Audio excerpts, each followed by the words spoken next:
मध्य प्रदेशातील चौराई धरण सततच्या पावसामुळे काठोकाठ भरले आणि त्याचा थेट परिणाम नागपूर जिल्ह्यावर झालाय। पाचशिवणीतील नवेगाव खैरी धरण आणि रामटेकमधील तोतलाडो धरण 100% क्षमतेने भरलाय। आता परिस्थिती इतकी गंभीर झाली आहे की तोतलाडो धरणाचे तब्बल 16 पैकी 14 दरवाजे तातडीने उघडण्यात आले।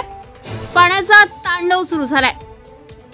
रामटेक पाटबंधारे विभागाने दिलेल्या आकडेवारीनुसार सर्व धरणातून एकूण 2,53,472 क्युसेक पाणी सोडण्यात आले।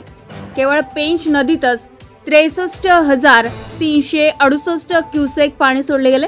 तोतलाडो धरणाची पातळी 490 मीटरवर पोहोचली असून साठा 100% भरलाय। प्रश्न असा आहे की एवढ्या मोठ्या प्रमाणात पाणी सोडल्याने खालच्या भागातील गाव पाण्याखाली जाणार का? सरकारने फक्त इशारे दिले, पण प्रत्यक्षात सुरक्षित ठिकाणी स्थलांतर करण्यासाठी ठोस व्यवस्था केली आहे का? पेंच व कन्हान नदीतील वाढणाऱ्या पाण्यामुळे तराई भागात मोठा पूर वाढणार नाही ना? दरवाजे उघडल्यामुळे आधीच नवेगाव खैरी धरण 97% भरलंय। तराई पट्ट्यातील गावांना धोक्याची घंटा वाजली आहे। शेतकरी, व्यापारी, सामान्य नागरिक सगळ्यांना काळजीने झोप उडाली आहे। कन्हान नदीचे पाणी हळूहळू धोक्याच्या रेषेकडे जात आहे। गजा महाराष्ट्र 24 न्यूज करिता पंकज चौधरी, रामटेक, नागपूर।